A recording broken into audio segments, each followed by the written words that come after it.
It's exactly 30 minutes after 7. Now, Justice Baidu, our colleague, has been telling us amazing stories about women this whole week. And we're ending with the very last one today, sadly, but it's an amazing, incredible story as well.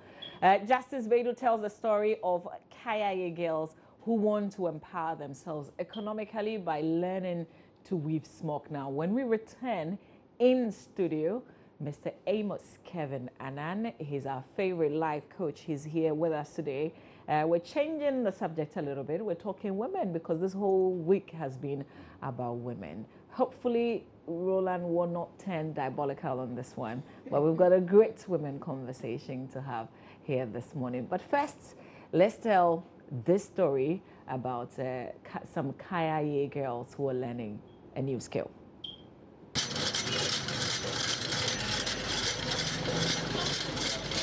Weaving and knitting, one strand at a time.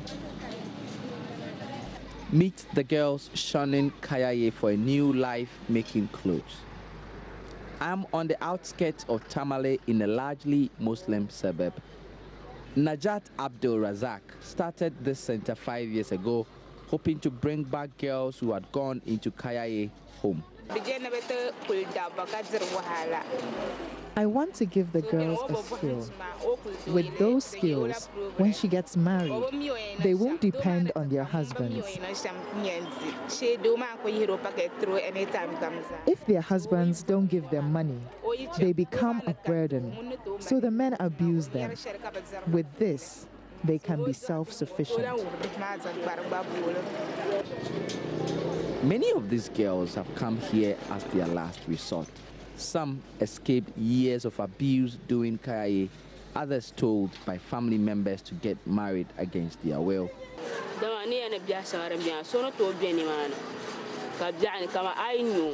When I went to do Kayaye, it was hell. Water to bath was a problem. Sometimes food to eat was a problem.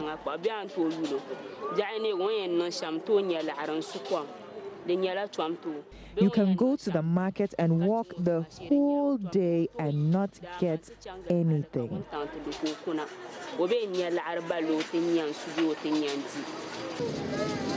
Most of them come from surrounding villages and have to walk up to 2 hours a day to come here. Rahma Fusaini is one of the girls who said no to getting married when she failed to make it into high school after GHS. Like her, many of her friends here hope what they are learning would give them a second shot at life. Were you ever told by your mother to get married?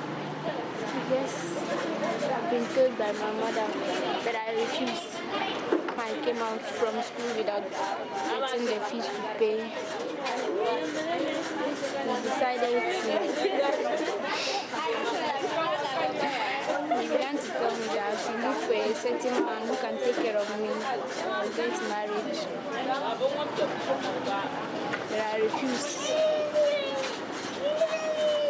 So I can get married because I have nothing to, I don't have anything to do. When I get married to that man, what work will I be doing? These are all the handiwork of girls who otherwise have been forced to bigger Ghanaian cities like Accra and Kumasi to do Kayaye, or even at home be forced into marriages against their will. But the girls I've met here are just a few of the many in Ghana today who now face the real threat of a lack of access to basic education or quality health care compared with their age mates elsewhere. Individual efforts like what has created this venture here abound in many parts of Ghana, but it will take a conscious effort from government to create better opportunities for other girls to build their lives. Justice Baidu, Joy News, Tamale. Okay, so that's The new one that Justice brought to us today about Kaya, some girls who are learning a new skill, and this is one that they can live with forever, really, and this is one that can fetch them a lot of money. And we hope that you've been inspired by the stories, the different stories from the different regions that we've told this week. Amos Kevin Annan is our life coach. He's joining us because now, you know, we want to crown the whole conversation with this one in the studio today, because we know that women also have their own peculiar challenges, and we need somebody to talk to, really. So good morning to you. Good morning, Mom. Where were you on Wednesday? On Wednesday, I was in the office doing National counseling. Wednesday. Oh, okay. Yes. Okay. I had a very busy schedule that started from 7 a.m. Your view about how we observed the day and how it made major talking points. I thought that for once it was very good, very encouraging. I had prominent women anchoring programs, and particularly the one on Joy was It was on insightful. TV as well. It was on TV. Yes, okay. it took I over didn't the have- AM show. I didn't have the luxury of watching television. Yeah. But at least I listened to a bit of it at the start when I was heading to the office around 6. It was good.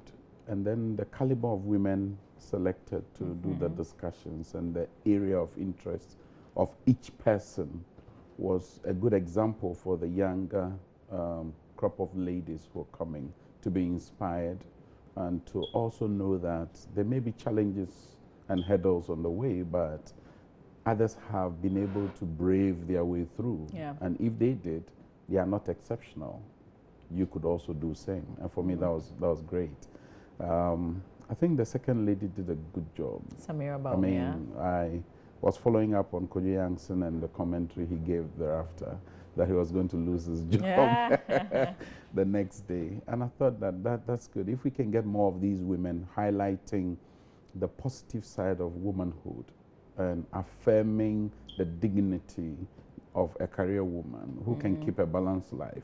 Yeah. That's also very healthy, because oftentimes the story is told that if you want to be a successful career person, do away with men in your life. Children become an obstacle. Marriage is a trap. When those signals are sent to younger ladies, it portends trouble for us. So let's encourage. I mean, there may be single successful women. Let's celebrate those. There may be married successful women. Let's celebrate those. There may be mothers who are also successful. Let's celebrate all of them together, so that we don't sideline anybody and feel that others should be marginalized simply because they are either married or have children, or they are single mothers, or they are divorcees. No, you don't do any of those segmentations. Yeah. But it's also, you know, still is that women also have a lot of challenges. Oh, definitely. You see, you know, very successful women, but there are things that they have to deal with every day. I Yeah. mean, there's the home to manage as well, which is not easy. Like Roland is asking, do you cook for your husband? So maybe your take on how do you successfully have the whole mix going for you? We've talked about winning at home and winning at work. Winning at work without losing at love. I think essentially those ingredients that were shared still hold for these women. I want to, on this occasion, also thank my wife.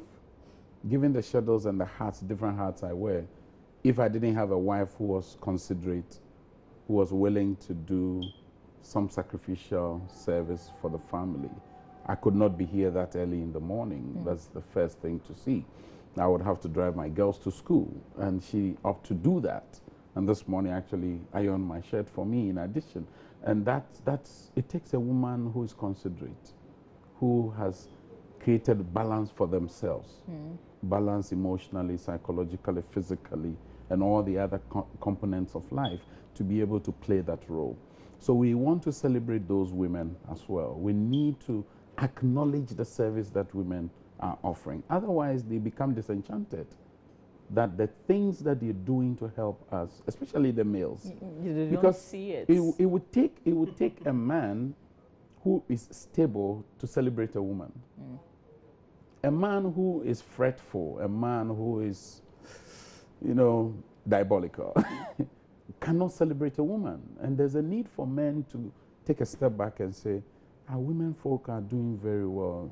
Let's celebrate those things. If there are issues to raise, definitely we need to raise it by them, but we should do so graciously and respectfully.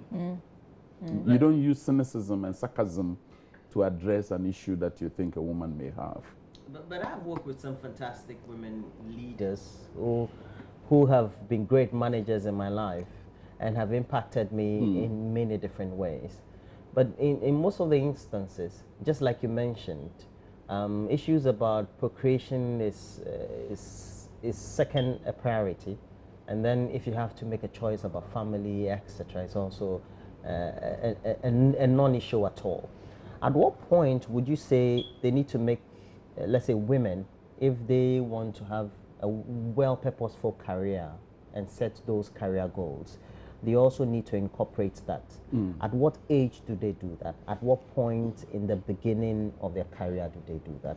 I think when you set off as a person who is pursuing career, you should have a timeline, and you demarcate various activities according to, say, 1 year, 2 year, 3 year intervals.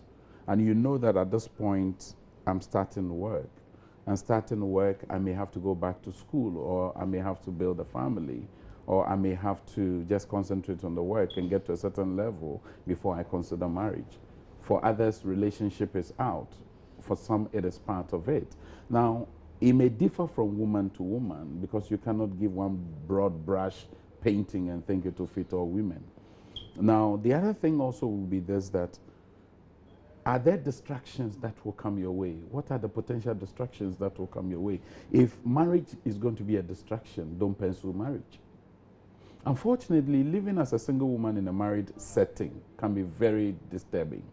You come under enormous pressure. As in the society. A society where a lot of people, you know, are married people. And they keep asking you, oh, when is the man coming? When is the man coming? And that can be disturbing and creates a psychological pressure on a woman. So there's a need for that woman to be clear in her mind what her clear goals are and what timeline she has set for herself. It's not anybody who is going to live that life for you. You are living that life. And so if you're going to come under duress and make choices that fit somebody's agenda, then clearly you are going to have a troubling situation on your hand to deal with. And so the women need that. The third thing I will also say is this, that you should not take decisions out of bitterness and anger. There are some women who have shelved the idea of family life and marriage and pursuing career because they are in pain Over some previous experiences they may have had with males, or what they may have witnessed at home. Their fathers may not have been the good model of a husband or of a father. And so that then drives them nuts, because anything you talk about men, you go, and they protest vehemently. And some also go about it in a way that they develop misandry, which is a view of men not being pleasant. They are not the good thing you want to celebrate. And some, to the extreme, is hatred for men. So if she becomes a boss, then she subjugates men and take them through very difficult, harrowing situations. And I've dealt with a few young men who are suffering that. And it's an unpleasant situation. What you end up doing is that you deposit in these men a greater sense of bitterness. And so they exploit women because they reverse the pain into an aggressive behavior. that they've experienced. And it's not good.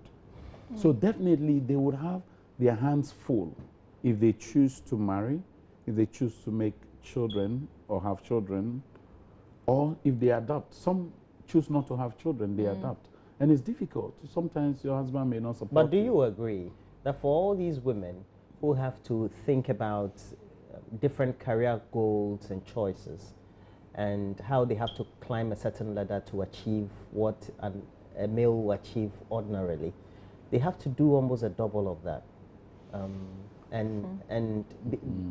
Beneath all that is the fact that, for example, if you're beautiful and intelligent and you climb up, it's because perhaps you give sexual favors, just because you're beautiful. If somebody is, well, not too pretty, a woman, but is intelligent, they say, oh, it's because she has nothing else to cling on to, you know. So how do they perhaps surmount all those troubles, those societal prejudices? You see, for as long as we live in a society, there will be individuals who may second guess your success. That you can't do much about. I remember Steve Covey sharing in his 7 Habits of Highly Effective People 2 circles where a person needs to focus his attention and ask themselves, where do I spend more energy? Where do I expend my resources? He said there's a circle called a circle of concern. And then around it is your circle of influence. So you have a broad circle and a smaller one in there. The smaller one becomes your circle of influence or control, and then the outer shell becomes your circle of concern. And he poses a question, where do you spend most of your time? Your energies. Now, if you're going to expend all your energies on your circle of concern, clearly the ones within your control will be sacrificed. So you cannot control what people think of you, but you can manage its impact on you. And so for as long as we live in this society, there are people who think that a beautiful woman will never get it easy. They program themselves that way. And they also decide that they're going to position themselves that it's not going to be an easy road. An easy, lies ahead that wear the crown. So you've got to also find ways to bulldoze your way, developing shock absorbers that when these rumors, Ghana, ake is all over the place. And in a nation where perception holds sway over reality, you can't help it if somebody thinks of you that way. Now, the other thing you also don't do is you don't legitimize what it is that they say by validating whatever is untrue, which is being said, and spending your energy chasing those kites that are thrown at you. It's a kite, literally. And to chase a kite, you live an illusion. And so there's a need for those women to develop a certain resilient grace or spirit of tenacity by surrounding themselves with people who affirm them than those who clearly will put you down and make you feel debased, so that your success is challenged and repudiated. It should never be tolerated. And we need to also speak to those males who make advances to these women and then use it as a story against them. Because there are some men who will coerce you into giving them these sexual favors, whatever it is. I heard a story this morning on Joy News about the young ladies on one of our public universities saying that the lecturers who prey upon students for the possible good grades to be listed and published. Well, I think that the girls themselves should give those people out. If somebody pushes you to the point of giving in to them, don't give in. Yeah, but they also give reasons such as victimization and so on. Exactly, but that is why we need these policies in workplace, in schools, on sexual harassment. You need that. If you don't have it, workplace sexual harassment policy, institutional sexual harassment policy, where there are clear lines of communicating whatever disquiet you're experiencing. Elsewhere, they have them, and they're working very, very well. Where a situation where a lecturer can come and touch a lady's backside and tickle you, it's unwelcome. You just don't accept those things elsewhere. How do we do it here so gleefully and happily? Wow. The question I asked was, why are those lecturers even still lecturing? They don't even deserve to be in the university in the first place. It tells you that they've lost any modicum of respect. And their conscience is numb. If you have conscience, the sad thing is that some are actually preying upon girls who are their daughter's age. And for me, that's too low to go. Your daughter's age? There's an issue of as an individual woman, if I make, because the advice is think about the things that you want to do and plan with a certain interval in mind. But I'm human, so I can change my mind.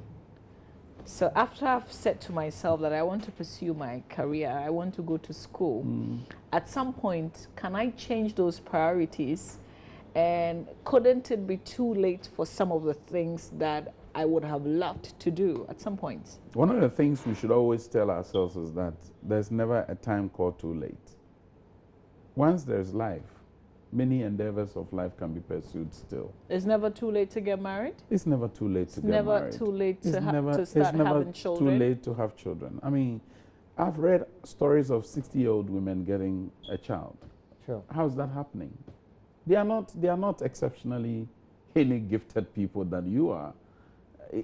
You've got to also do a review of your medical situation, because the fabric is very important. The texture is very important. So the fabric of the woman will determine all the actions and decisions she will take. If you look and they review and they say if you have a child at say 40, you stand the risk of endangering your life. What do? We are marrying. A considerate husband will say, let's go for adoption. Okay. And they do. I know people who have adopted and opted not to have a child of their own. And they are there, husband and wife, happily married. I've also heard stories about women who've had to settle for men that ideally they wouldn't, because, you know, now it's almost like they're in a hurry. That's more opportunistic. You see, I always tell my ladies, young adult ladies especially, that if you're single and you are desperately looking for a husband, I have news for you. You may desperately get a husband, but that desperation would only grow exponentially. And you're going to remain a desperate wife. Because the marriage you will discover will not cure your desperation. So if you feel desperate, if you feel pressured, you are coming on an enormous heat to get married. Take a step back. That's not the time to marry. Don't marry. Even at 54 don't rush or to 45. marry. Don't rush to marry. You've got to deal with whatever is the causative factor for the pressure. Because you see, what if you marry and the person is an absentee husband? Meaning what? The person is living abroad? It's a traveler. Okay. He's all over the place. But he has to bring money home. Bring money? Who told you all women want is money? They need companionship. Really? They need friendship. They want you to be able to take them to Dubai. They need assurance of a person who is there for them. To Aqua Safari. How come when guys are trailing women, they literally stalk them, calling them? In a day, he'll call like 5 times, checking on them. But when we marry, fait accompli. Oh, the hunter's thrill, just that, like a bubble, it detonates. And the heat just, it's just gone. Why does that happen? It's simply because women, we are target oriented. You want to shoot, so you get your target, you get the shot within range, push, yeah. You get it. You remember the Pampana syndrome I spoke about the other time? So man, that's a thrill, Pampana syndrome. And so you go, and once you got it, you're done. You're looking for another target. And the sad thing is they take it to the bedroom as well, but we are not talking about bedroom. Many women will tell you, boom. Then he falls asleep. Yeah, he's gone. He's gone. Okay. Is that something good? Yeah. I was just, it's good you say that, take your time, irrespective of the pressures and everything. Take your time. But let's change the scenario a bit. Let's okay. talk about somebody who is married, who is running a career and everything. You've got to manage the home. Yeah. You have to manage your children and your husband as well.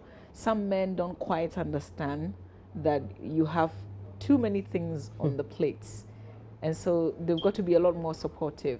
How do you manage your way through a situation like that, where your husband is a strictly traditional person who still wants you to be, you know, the wife he grew up knowing? You see, you knew him to be traditional and you married him. Yeah, but you didn't have children. I mean, it wasn't so practical then. You were not living together, so you couldn't have known everything. I was going to come to that. Okay. You knew him to be traditional. You got married to him. As you marry, there's the first lesson in marriage, which is adjustment. We adjust our schedules so that we can synchronize and create a harmony between us.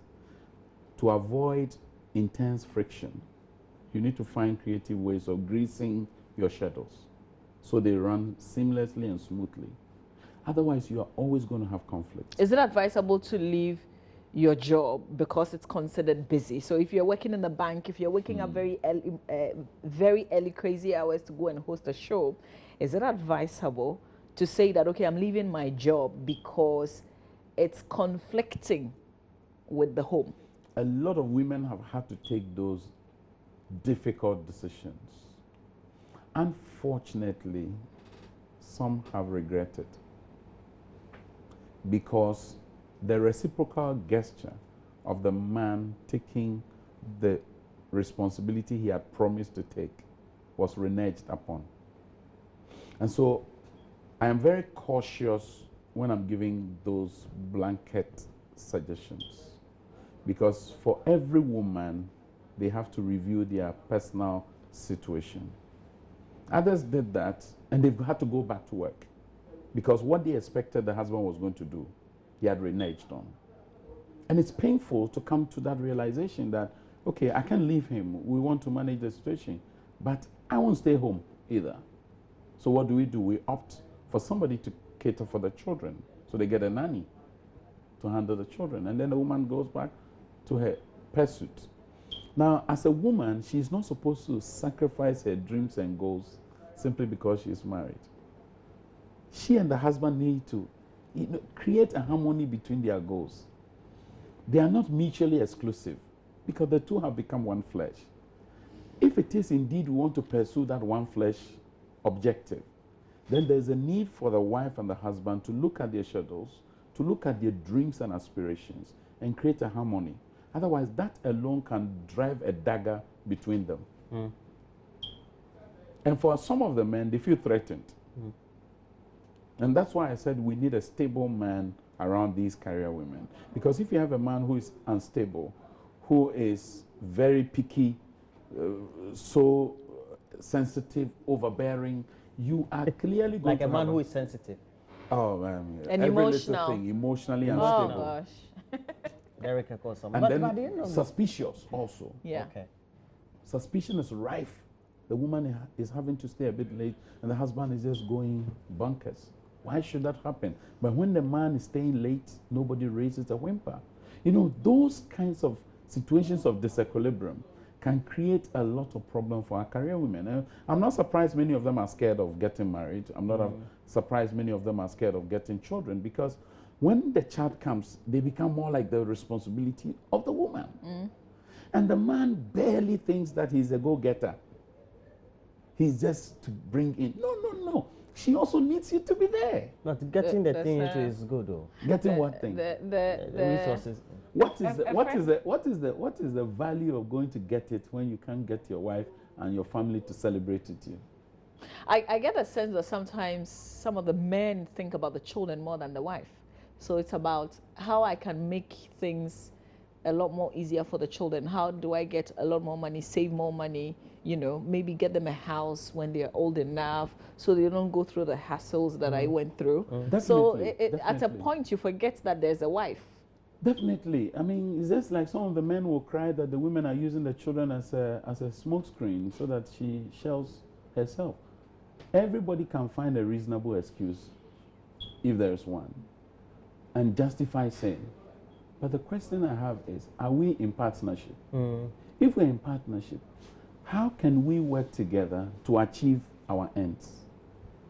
Yeah. It's either we are creating friction and unnecessary hostility between ourselves and finding excuses to justify sin, or we are saying that let's take a step back. These are my roles. These are your roles. Which of the roles can be automated? We eliminate those. Which of the roles can be delegated? We eliminate those. Mm. The ones that only the two of us can do, how do we manage our schedules so that we run smoothly? It's possible. Yeah, but we all know it's possible. But in a society which is changing, in which you have contemporaries who perhaps are going against the grain as going against the norm, because the norms of the society are changing for what the definition of a career woman should be. How do you also become the odd one in a society or a civilization which says that the species of the female, which is supposed to be equal to men in the present age, should be this way, whilst you want to maintain a certain modicum of traditional and contemporary? I've always said that there's a need to create a hybrid of the traditional values that were good, that we can still celebrate. There are a lot of good things from our forebears, which we can still transpose into our setting today without creating any problem. There are contemporary practices and realities that we have. We have the benefit of their history, their story, which we would describe as history. We should bring it to the modern day and make it part of our reality. So there's a need for all of us to understand that we can create a hybrid.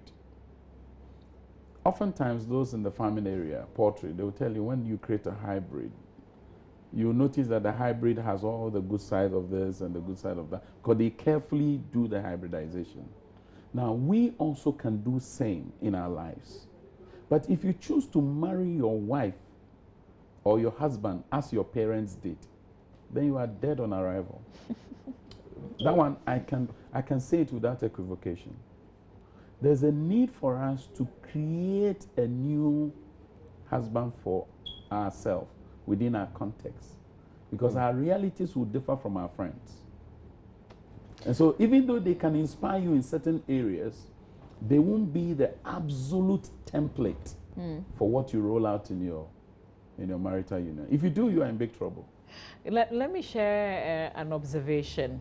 When you want to, because we're all individuals and you don't want to copy what somebody else is doing, you tend to have your own way of doing things. It might not please everybody. Unique. Your own unique. But that could also mean that you're losing friends. You can't make stable friendship. And that's essentially my true life story. And it's almost as if people don't really understand you. Or they don't get you at all. And sometimes you get to the point where you say, okay, fine. I mean, I don't have to make you understand me. That's it. But it takes, it will take characters like yourself to It takes a spine. A person with a spine to do so. I don't give a hoot. But sometimes I feel that irrespective of that, you still need some kind of friendship going for you. So, you see, so where do you make the friends? Is it with Roland? We talked about friendship in marriage. Yes. If you're married, your primary friendship must start with your spouse. Yes. Beyond that? Beyond that, you can be friendly towards several, but you don't necessarily make everybody your friend. You see, there's a difference between being friendly towards someone and making them your friend. If we get the two right, we'll be on course, because definitely there will be several people out there who will be friendly towards you, and they'll be disposed towards you favorably. So you got to pursue those persons who add to you, not those who subtract from you. And you need to clearly identify them, because see, nobody must become an automatic friend. I mean, that's simplistic. Nobody has the right to demand to be your friend. Everybody must go through a certain selection criteria to be there. Okay, to that extent, I can be friendly towards Roland without necessarily saying he's my friend. Yeah. And he can supply me those friendly gestures, friendly attitudes, welcoming, affirmation, validation, anything that you need. Once in a while, when you're really lucky, some free lunch. And you can have like 100 of those who supply you different elements of your life. I like you more. I like you more. Okay, so I don't have to say you are my friend, but we can be friendly towards each other. Especially, I mean, the definition of friendship is now very loose because of Facebook. Who is a friend? A friend is one who requests and you grant. You mean social media? Social media. Yeah. Yeah, I mean, that's basically... Facebook started a revolution, so... Yeah. I mean, virtually, even though it was not the ultimate. If you look at it, I mean, they have the they tag. give it a certain mass. They have a tag that says friend. And actually, yes, you also describe them as friends. Because that's what it says. A friend to your friend. And actually, and then your friend's friend becomes your friend. And actually, those friends on Facebook, you want them for your event or something. You just put it on your wall. If they like you enough, if they're 1,000, I'm sure you get 500. They always like it. But Roland, can I just bring this this story in because the conversation we're having is on career. Family life is part of it. Definitely, marriage is part of it. But there's a woman in Parliament, the member of Parliament for Akwatia, and I thought that it would be appropriate to share her story here. And she's been ridiculed because she doesn't speak English the way that I guess all of us are expecting a public official to speak her English. So on the 6th of March, she delivered a speech in Akwatia. She read a speech and people thought her English was not on. She's member of Parliament for Akwatia, Madam Mery. I want us to first of all just take a listen to what she read out. That's making rounds. That's gone very viral. And I think the bigger question I want to ask is, as women, we will go through these phases, but how do you come out of it? So first, let's just listen. For your education, your teachers are doing their best to impact, and yours is to study hard to acquire the knowledge and skills for your future. My advice to you is that do not joke with your studies. Be obedient to your parents and teachers so that you will become the future leaders that Ghana needs. The free SHS promised by the President starts September this year. It is good news for parents, students and the children, students and the nation at large. In this sense, my advice to JHS students is that make your books your friend so that you pass your BECE exam well enough to get admission into the public schools. To those of you in technical and vocational schools who will be benefiting from the golden opportunity of the government, please help yourself and the nation to achieve higher levels in education of development. All right, so that's the member of Parliament for Akwatia, Madam Mery. And this is the audio that's gone viral. But let's put this into proper context. Madam Mery has not gone to school fully, and she accepts that. She doesn't hide that. English is not her first language, certainly, and she was a hairdresser before she got into Parliament. And first of all, is it fair that people would laugh at her because she can't speak English? I think we get it all wrong as a nation when we put so much premium on English. No, we get it all wrong. I recall about 10 years ago, I was in Kenya, and I was at the Naseche, which is the National Nursery Education Center. And I got education that if you spoke English but could not speak Kiswahili, you are an illiterate. Now, there are a lot of Ghanaians who speak English but can't speak their local dialect, and they consider themselves literate. I won't be surprised if this woman can read and write the local language. Am I proficient in my Fanti language, which my parents raised me with? I am not that proficient. Now, laughing at someone, ridiculing them, and humiliating them is unacceptable in the public space. Because, see, our children are being bullied in school because people make uncomplimentary comments about them and what they say. We need to also understand as a people that Parliament is not for the educated people. It's the people's representations that go there. Can we get the market women going to the Parliament? Because Parliament allows you to actually use local language to speak in Parliament. But you've got to do a translation. Somebody has to do that for you. I mean, we should have systems in place. You go to China, they don't speak English. Okay? The Britons can speak their English. The Americans can speak their English. The Aussies speak a different English if you go to Australia. And others make them feel that their English is no good. You go to South Africa, some people speak English. And we speak English, and they tell us our pronunciations are bad, especially when it comes to the A and the U pronunciations, because they have it differently. I feel sad that a person will go through such humiliation.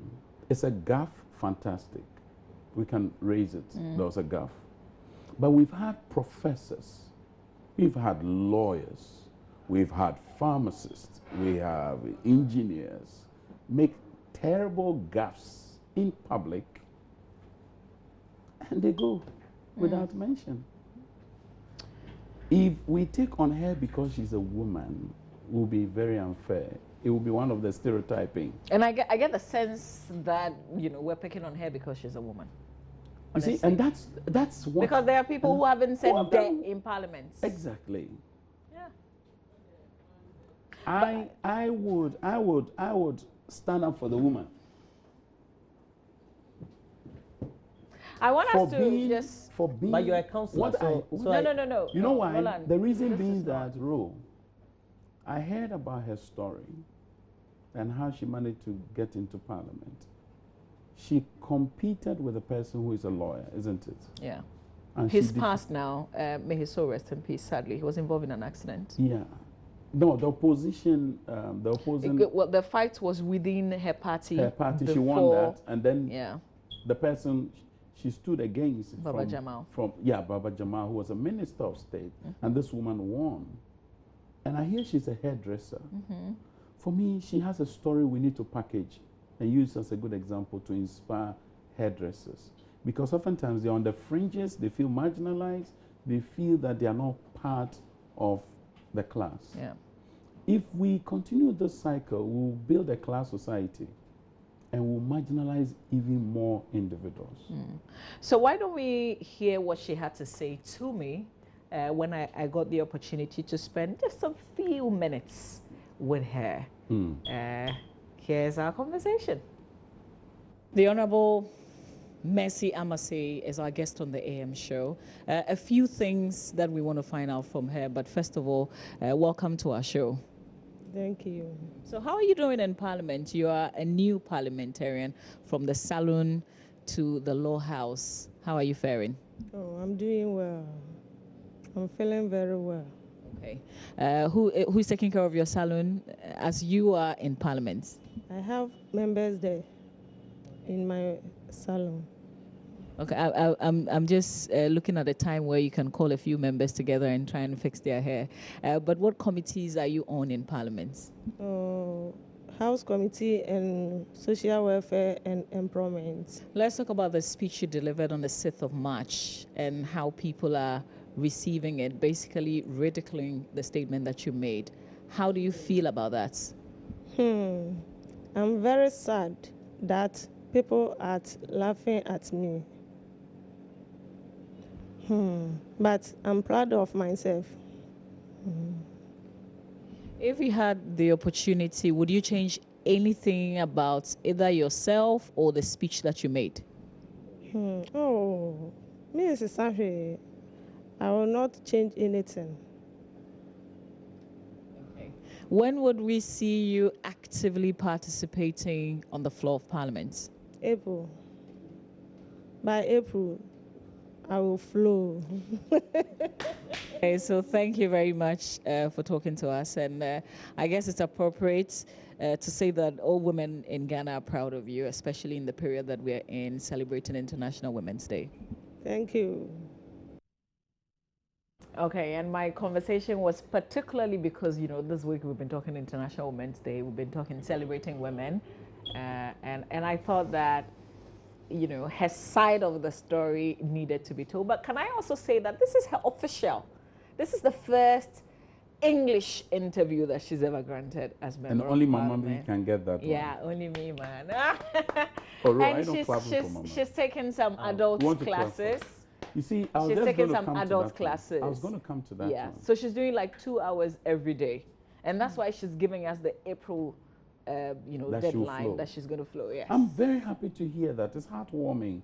There was evening school in this country during former President Rawlings's era. It was at the height of it.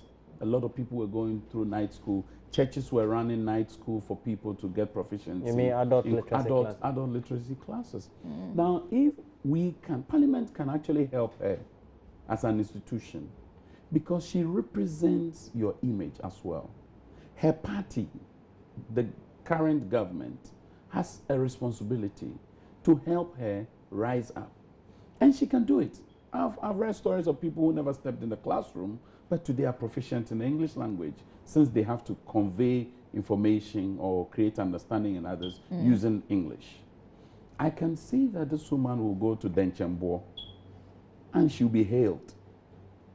Somebody is out there who has been inspired by this woman. We should not discount that. We are in a cosmopolitan city, so we can relish in our English and all those things. But for those folks out there, that pales into insignificance. The important thing is they have someone representing them who is going to push their interest as a constituency. And for them, that's all they care. But let's also talk about what is, you know, the reality in Parliament. Everything is done in English. That's sad. If you sit on a committee, I mean, what the communication is in English. Yeah, when you ask her about the various committees. Yes. And for me, I think that's where we So need you've to also got people. to worry. Yes, that, you know, you've got to worry about how much she's contributing or not. Works in housing and employment. Did you say where? Yes, there's housing, there's employment, and then there's social welfare. Social welfare. Social welfare too. Yeah. You see, the other one, I think, employment. Parliament essentially is a house of legislation. We all understand. But it's like the Consultative Assembly. Who were the caliber of people who were there? But that was at the time. I'm coming, Ro. I mean, we moved on. Yeah, we've moved on, but that's our history. Okay? Yes, there's a need for us to create space so that others don't feel marginalized. Ghana's large constituency is rural. And that's something we should not lose sight of. You see, the thing is, when you live in Accra, so you're saying that easy. All rural people don't get the best of literacy? They don't get represented in such discourse. We can create a satire around what she's done, but we've had similar things done to our former presidents and their own gaffes. If it's a satirical thing, okay, fine, let's leave it there. The satirists can have it. But when it becomes a discourse that people take up as a serious issue, and let's nail her, let's deride her. For me, deriding her is a no-no. We can raise the issues of how do we become more proficient in the use of the English language. We can raise those critical issues of, say, how can she be efficient on the various committees? What is it that lies as our responsibility? Institution care is very important role. Well, that's it. That's my plea. And I like that very much. Because of that, I'm not going to allow him to talk again. We've ended the conversation. Oh my word! How about that? Are you? But I said we've ended. Okay. So thank you very much. Thank you very much. Yeah. Is that fair? It's unfair. I like equity. Equity, yeah. If it was a gentleman doing to a lady, you're a peacemaker. Yes, I want to bring peace. Okay, we'll give you the last say then. No. Have the last say, the very last one. No, but We've got to wrap seriously, up. I don't know how she's going to feel comfortable working in Parliament, because we all know Parliament. I have reported. But she is comfortable. She is. She is. She sounds very comfortable. Yeah, because see, I'm Roland, not saying she's I'm not not cutting confident. you. I was surprised to see her actually talk about it, and she's been explaining. Mine was a bit limited because we had to speak English, but she subsequently spoke in Twi, and she was super confident about it. I mean, she's talking about it. It's not like she's hiding. She's not hiding. Somebody else would have just gone into hiding and would say, "I will never speak again." We have had people who have spoken on the floor of Parliament, and the language they told the world they had double masters. I mean, I'm serious about this. They had double masters. And for me, a person who has double masters, stringing those sentences together, I will question it. But we let that go. And if you're not careful, it almost becomes like it's another gender war. Because the men who made those statements on the floor got away with it.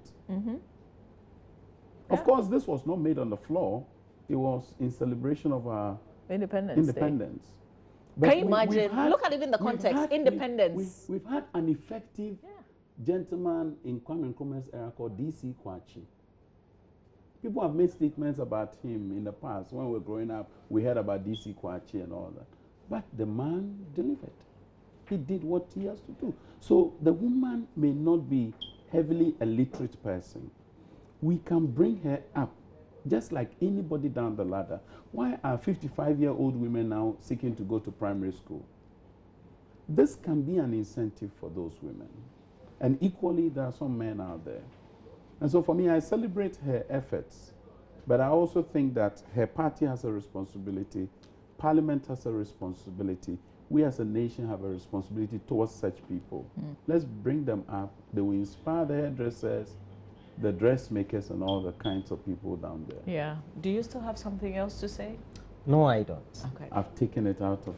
All right. It's taking the win out of myself. Yourself, On behalf of Roland Walker and myself, Mr. Amos Kevin Annan, we appreciate your time here. We appreciate I your wish time. you all the best, Mama. Thank you very much. And we celebrate you as women. Oh, thank you. And as and you too celebrate us. When is the International Men's Day? Oh, is there Good one? question. Google it, Okay. Roland. Michaela, get it for us. All right. International Men's Day. It's more like Google it. We'll still talk kidney here on our show later on because we've got some statistics coming in from the Central region and the Ashanti region as well. We have Erastus Asari Donko going to Swame magazine for us this morning. So we'll bring you a playback of his conversations. And then, you know, a lot more other things that we will do. Oh, yes. Roland, was it on Wednesday that you text Chief Moment to come on the show? Okay. Is he ready? So with Wagbajeke, it was Tuesday. All right. So, no. Okay, yes, it was Tuesday. It was Tuesday. So we'll have a bit of the play here on the show this Friday. We promised you a good show today. And yes, good show we're delivering.